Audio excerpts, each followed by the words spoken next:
Hi everyone, and welcome to Module 4. During today's session, we're going to be looking at the origin of suffering, at the original wound, and also at the hero's journey, which is the archetypal process of transforming that suffering into love-light essence. We'll also be looking at the process of working with light and awareness in the places of suffering and contraction in our mind-body field. So I'll share this PowerPoint with you now. We're going to be first looking at the origin of suffering, understanding the fallen fractal. So as you've already discovered by reading the chapters in Transcendence, the suffering that we experience on Earth originated a long time ago,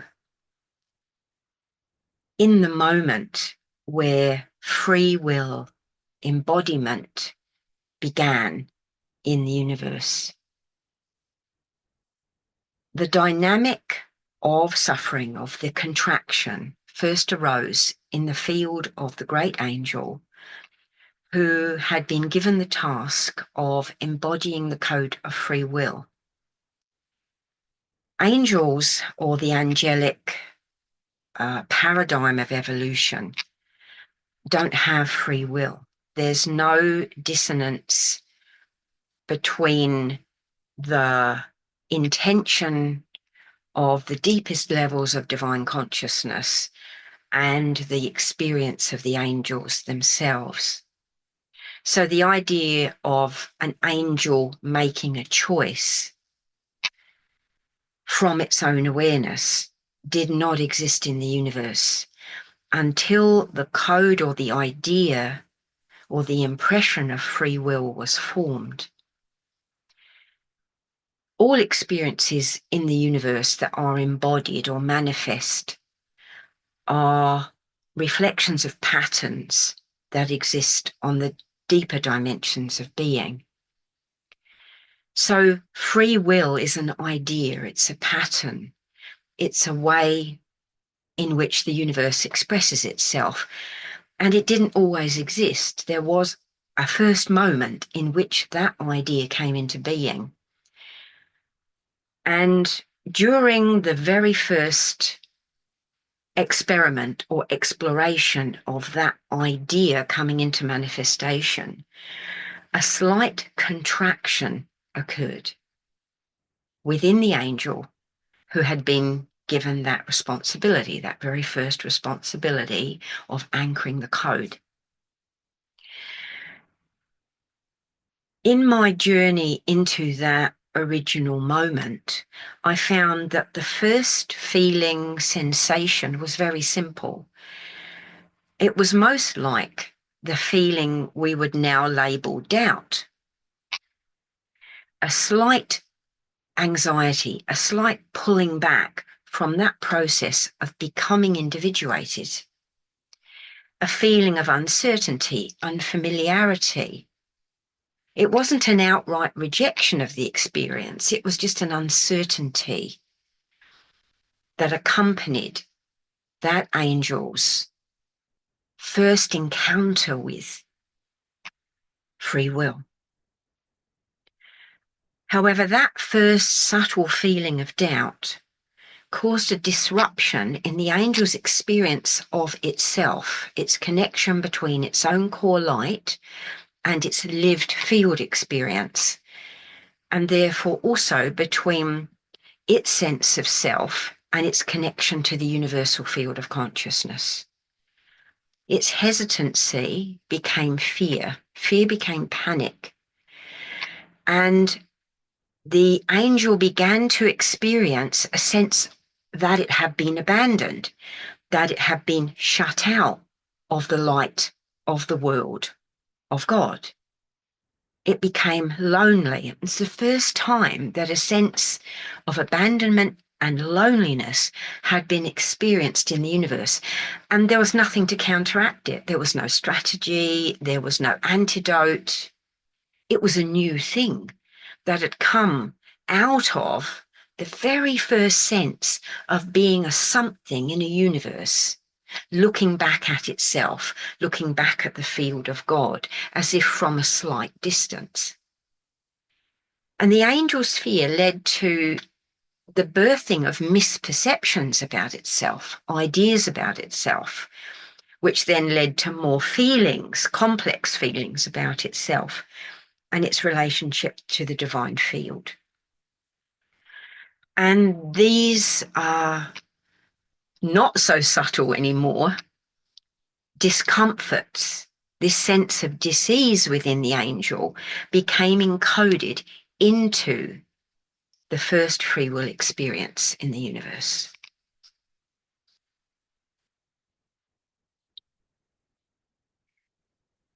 As human beings, all these eons later, come into contact with the feeling of this fallen fractal, this repeating pattern, as these self-amplifying painful feelings and beliefs. And we think they're normal to have them in human experience, and that somehow they indicate a baseline reality, when in fact they don't. They are a distortion of the baseline reality of divine consciousness. They're what Jesus calls in the Course in Miracles the split mind, or duality perception.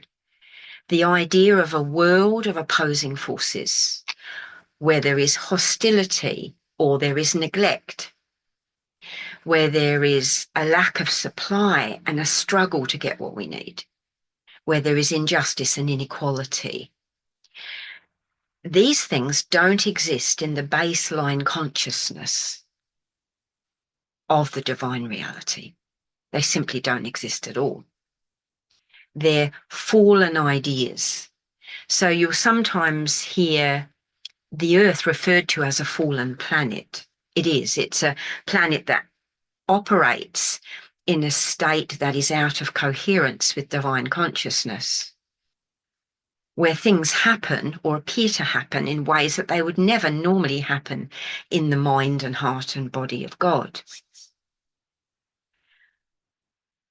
And so even within nature, even within the realm of nature, there is suffering, there's horror, there's physical pain, there's disease, there's death, there's entropy, there is competition for scarce resources, there are accidents and all sorts of power relationships between animals, even of the same species, as well as competition between animals or plants, even of different types or species. All of those things are part of the fallen fractal, not part of the world of the real. And yet, even though we're so influenced by the fallen fractal here, the beauty of the world of the real, of the true state of divine consciousness, is always evident. So there's the beauty of the sunset, or the exquisite patterns that you see in animals' fur, or you see in a seashell, or we experience the wind, or the sun on our face, or we experience the tenderness of another person's touch. There's so much beauty. And yet always there's this bittersweet quality. There's the loveliness, and then there's the suffering. There's this seesaw effect, this fluctuation all the time. And that is part of the world of the fallen fractal, the world of duality. And so in our human life, the feeling thought dynamic of this suffering has many, many nuances. And there are just a few that are listed here. There are many more than this. They all have the same fundamental characteristics. I've been abandoned. I'm sad and lonely. I've been betrayed and now I feel anger and resentment. I'm trapped in this limited form or this limited experience. I'm stuck in this corner, in this place of no escape. There's something wrong with me. My existence is wrong.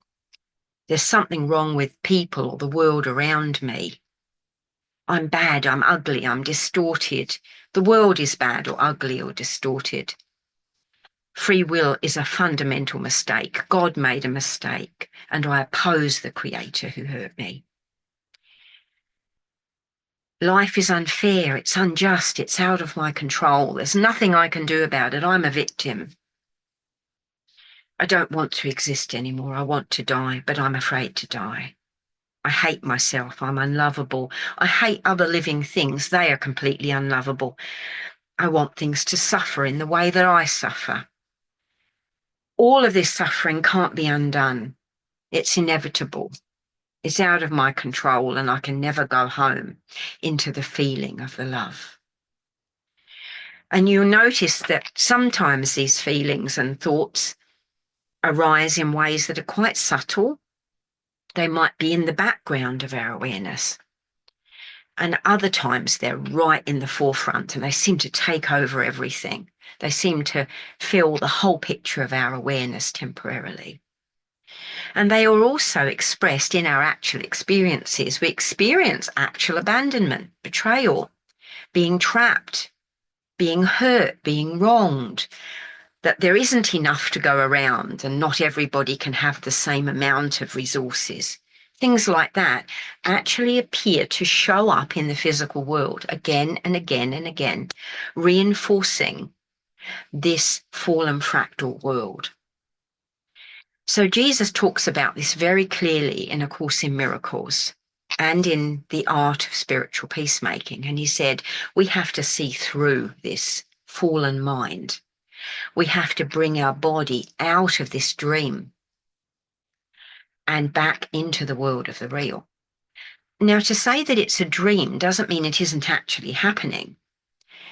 What it means is that it has no more substance, ultimately, than a dream has. But when you're in a dream, you can have all the feelings and sensations as though something was permanent, as though it was real, as though it was inevitable, as though it represented some kind of law of the universe of how things operate, when in actual fact, the moment you wake up out of a dream, you're free of all those feelings. You're free of the circumstances of the dream, and you're free of the feelings of the dream and the sensations of the dream. That whole world picture evaporates when you wake up out of the dream.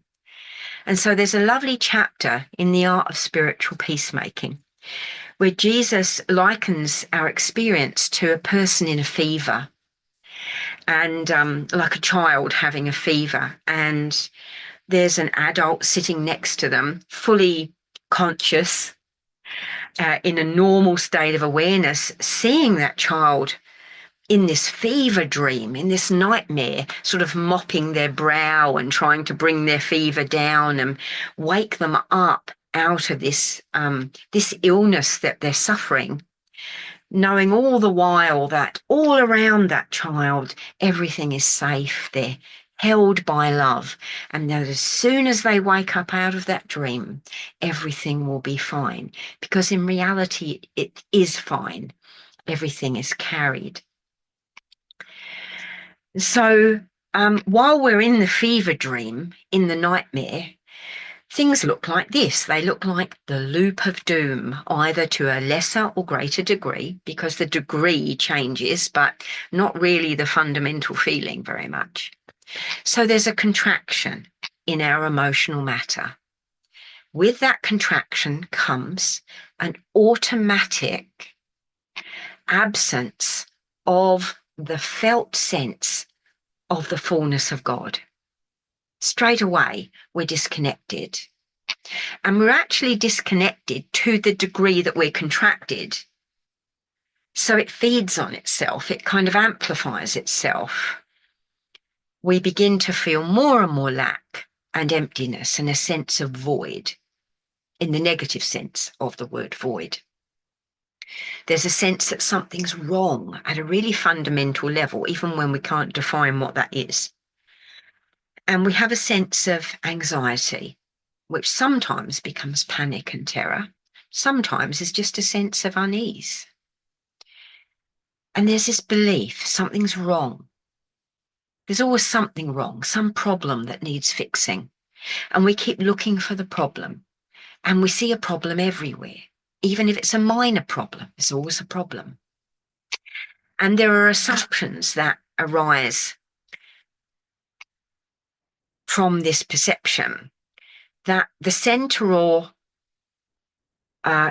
of will or the power to create is outside ourselves, that things are really beyond our control. We can do the best we can, but ultimately it's out of our hands. That what we need is withheld from us, is distant, is difficult to obtain or in short supply. And that in some way, we're prevented from having the fullness of what we need. There's always a bit of lack somewhere in our lives, in our relationships, in our finances, in our environment, in our health, something. That is a place of struggle for us. We also have a belief that what we do have that feels good right now might be taken from us. It could be taken from us. It has been in the past. It might be in the future. Even through just illness or death or changes in circumstances. And this creates a defensiveness in our inner world and in our behaviours. And there's a certain sense of opposition or conflict that becomes the baseline dynamic in our relationships. That includes perceptions of injustice, victimisation and mistrust in life, through which we then justify fighting, struggling, striving. We start to justify our own conflictedness and conflicted behaviours, as though we couldn't really survive without them. So there is an endless problem, solution, problem, solution, problem, solution, problem cycle, the loop of doom.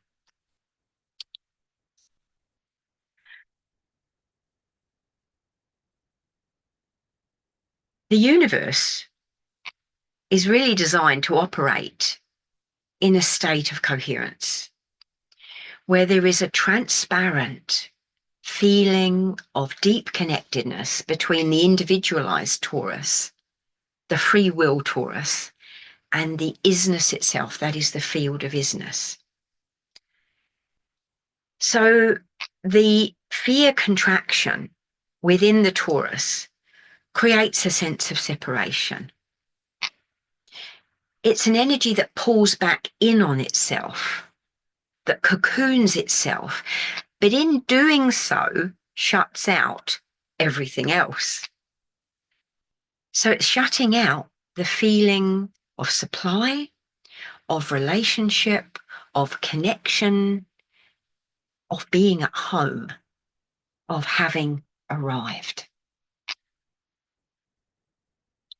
So the contraction robs us of the very feeling we want to be having, that is the natural feeling of our wholeness.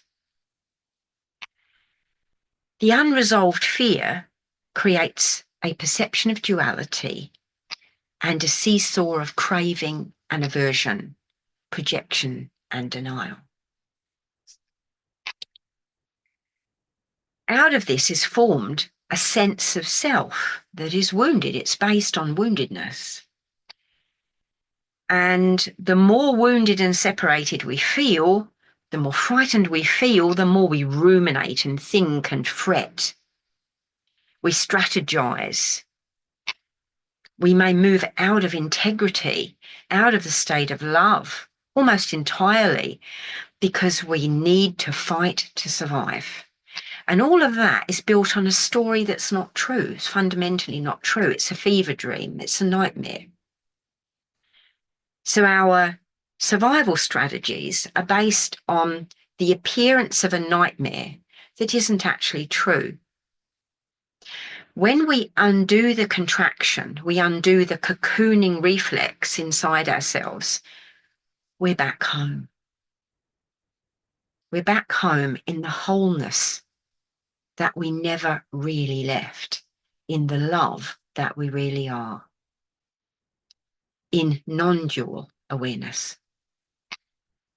Until we do that, we're in this feedback loop, this quantum entangled story in the collective dream, where the outer world reflects back that it's dangerous and there isn't enough for everyone. And we're not enough, and where everyone has differing levels of value, and we have to struggle to have value, to retain value in a world where what is believed to have value constantly changes depending on what culture you're in, depending what gender you are, depending what the circumstances are. One minute you have value, the next minute you have no value. And so there's never any security in that world. The crop this year is good and next year there's a famine.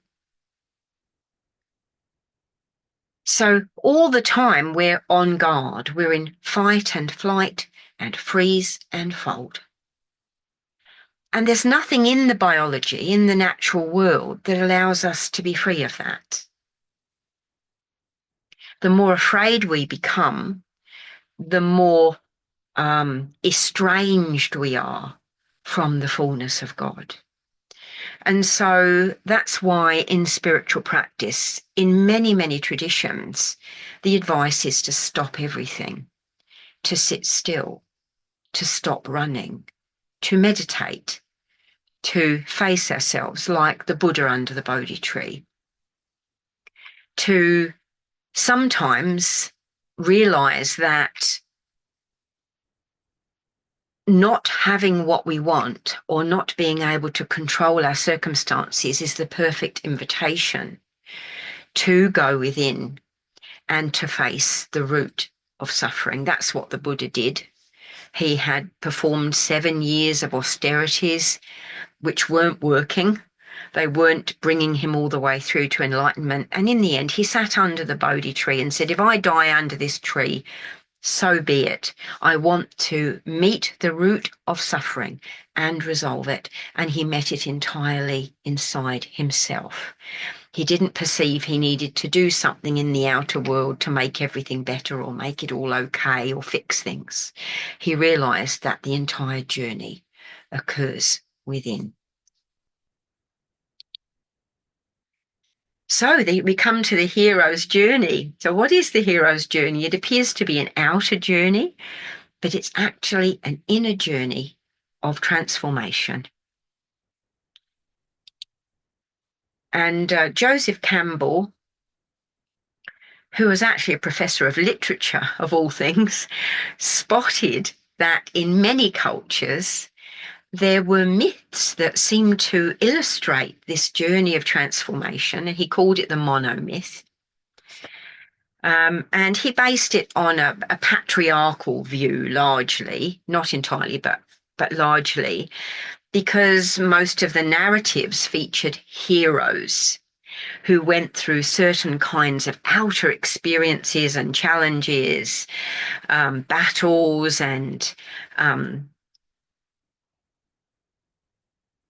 challenges of ethics as well, temptations, trials and temptations, as well as physical challenges.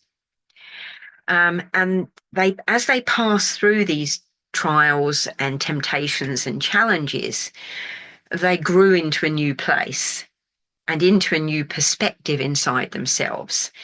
And they also symbolically brought back home with them an elixir, a grail, the something that they'd been seeking, they found, and they brought back to their culture, to their village, to their homeland, to their people, that would enrich the lives of their people. And when we look at the hero's journey as transformative process, we can see that it has basically 4 phases.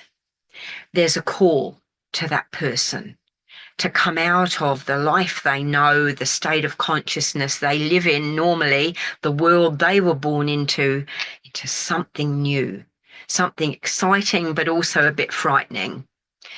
And at a certain point, they agree to that. Not initially necessarily. Sometimes they say no first, but then they agree. Becomes inevitable. They have to heed the call. And then they encounter a whole process of struggle. And in that process of struggle, there are threats and there are temptations and there are helpers and assistants and guides and miracles that help them on their way. And they cannot help but meet themselves in this journey, different parts of themselves. And then they go through an active and conscious process of choosing their ethics, choosing their values, choosing their behaviors, choosing who they're going to be and why they're going to be that. And as they choose positively, or as we choose positively in this journey, we actually transform unconscious patterns in the mind-body field into conscious love light essence, into qualities of love. We integrate soul. We integrate paramatmic star into the substance of our mind-body field. And we begin the return. We're bringing back this gift within ourselves to our culture, to our family, to our tribe, to our society, to the planet itself. We've become the grail that we sought through our journey. Perhaps there is a physical outcome. Perhaps there's a teaching. Perhaps there's a practice. Perhaps there's a capability, a technique, a way of farming, a way of parenting children, a way of healing emotional wounds, or a way of expressing or building culture that we bring back with us that contains more love, more light, more divine intelligence than at the outset of our journey. And so we enrich the collective through our personal process. And so there is an individual process that happens here, and there's also a collective process for the whole of humanity and for the planet itself. It's happening through every single living being, and we can also see it happening in the collective of humanity.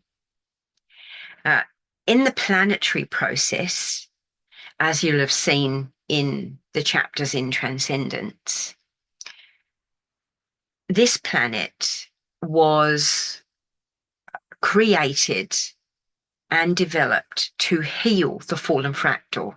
That's why it's so intense, very beautiful, but also very intense.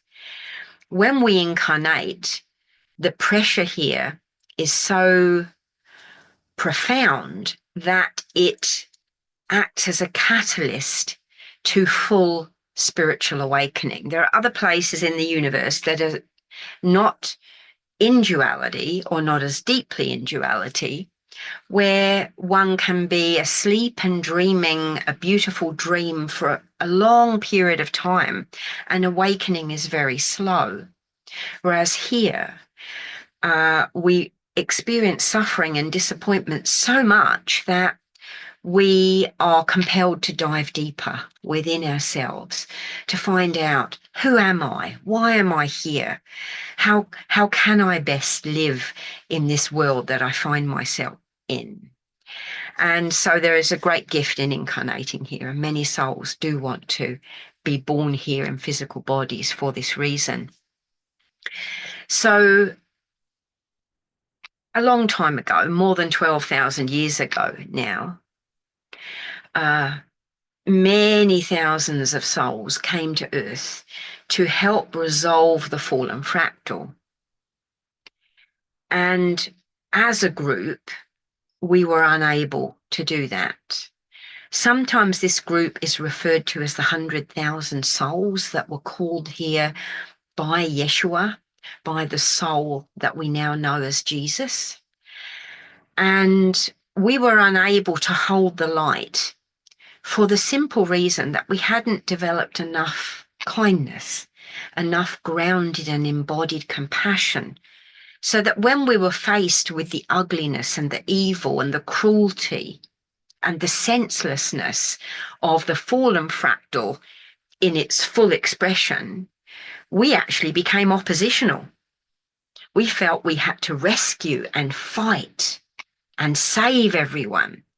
So we were already really, you could say, filled with the feeling of the fractal itself. We had become almost sick with the virus ourselves.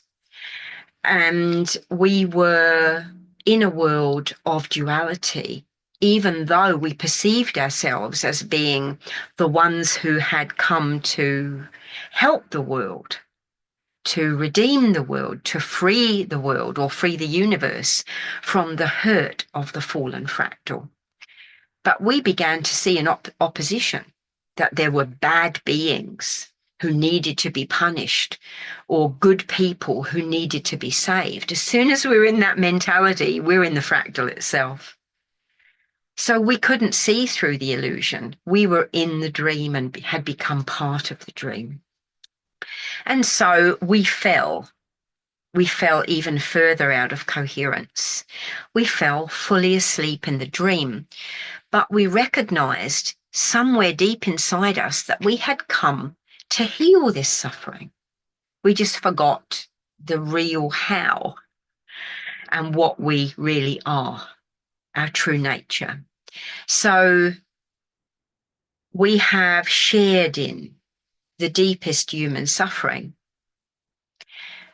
along with all life forms here, gone into the deep, dark night of the soul, while at the same time having this added calling, this added pressure within ourselves that we should be doing something to help, which is not something that human beings have. They're in a way at peace with the story because it's all they've ever known.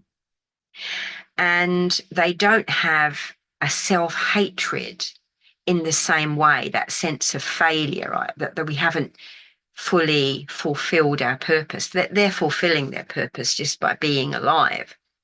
So there are these layers of complexity in the 100,000 souls that need a bit of extra compassion, a bit of extra kindness in the interior process. So we reach a complete dark night, a kind of moment of crucifixion. And when that comes, and it comes in each lifetime in one way or another, we either we forgive ourselves and we forgive everything, and we see through the dream and we see the divine nature, or we contract again and there's something to fight and there's something to blame and there's a failure and there's a war in heaven and there's good and there's bad and we have to try harder. So every life we meet this, either overtly or subtly. And every time we make that choice to forgive, a release happens. Some of the burden that we're carrying is transformed into love light essence. It ascends into divine nature, is liberated, if you like. And all that matter which remains contracted just stays put. It's karmic matter, it's imprints, it's samskaras, it's vasanas in the mind-body field. And by the time we've done quite a bit of spiritual practice, we're really left with the dregs at the bottom of the barrel. We're left with the things we refuse to forgive. Those things we say, oh, we'll forgive everything else, but not this. Yeah, it can include self-hatred and self-loathing. It can include unforgiveness for the most horrific situations and circumstances. It can be the one thing we won't let go of. And that's what comes up in that final dark night of the soul, when we've been in intensive spiritual practice and we haven't made that final breakthrough that the Buddha did under the Bodhi tree, the only question left to ask ourselves is, what have I not forgiven? What have I continued to reject, to hold out from my heart? What have I refused to forgive in myself? That is towards myself, towards God, or my idea of divine consciousness or the absolute, and towards the world around me, circumstances, people, events and things. And so under that Bodhi tree at the end, it feels really tough. And what we're meeting is our own resistance to love, to unconditional love. Not semi-conditional love. That won't do anymore in that last stage. It has to be complete, unconditional love, because that is the nature of God. That is the nature of the field within us and around us when there is no contraction, when there is no cocooning or rejection. And little by little, we work our way through that contraction until there's no contraction left, until the love is what it is, as us, in us, through us, and around us. And so when we do the practices in these upcoming modules of the program, you'll notice that we're practicing the experience of unconditional love, the direct encounter with the nature of God without the contraction in it. So we're leaping the gap. We're waking up out of the nightmare. We're waking up out of the dream of duality awareness, out of the dream of the fallen fractal. We're actively engaging in the processes that help us to do that. As we do that, the plan is fulfilled. We see no evil anywhere. We see only the light of divine consciousness through the dream. So we're not in denial that the dream is unfolding in the planetary field, but we know it doesn't have any power. We know it doesn't have any fundamental reality in the existence of God, in the field of isness, and in the heart of the paramatmic star. And so in our practice already now, we are working with light, with flame, colour and light, with the rays. And we can now bring kindness consciously into those meditations, into those self-healing practices. By placing attention gently and deeply in the contracted areas within us, we begin this healing process. We hold soft and steady in the light.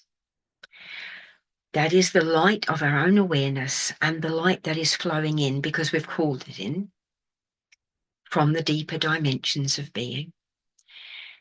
And we allow that light to fill us with love. We tend to ourselves kindly, with certainty, creating a safe, stable, secure space for that very childlike part of ourselves to finally relax and let go.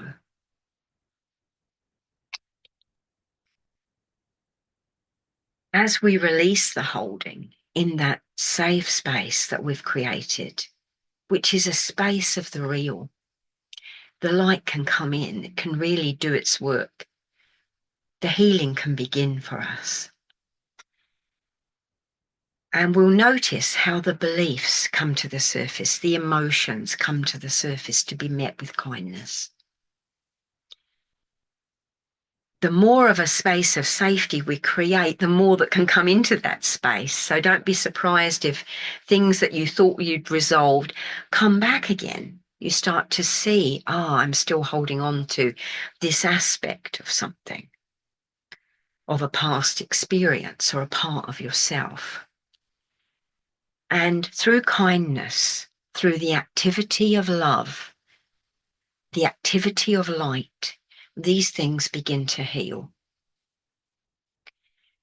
Our own consciousness stirs our matter into activity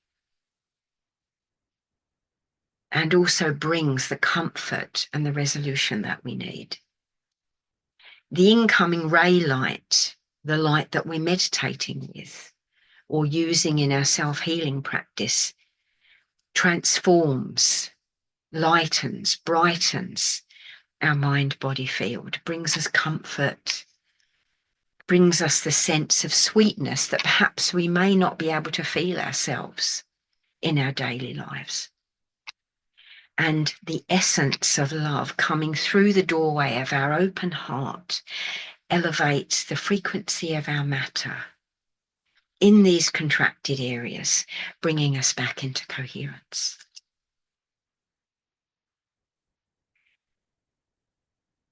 I often think about it as like the water in canals, where when you go through a lock in the canal, the water levels have to match or the boat can't pass through. The canal boat can't pass through without the water being in the right place.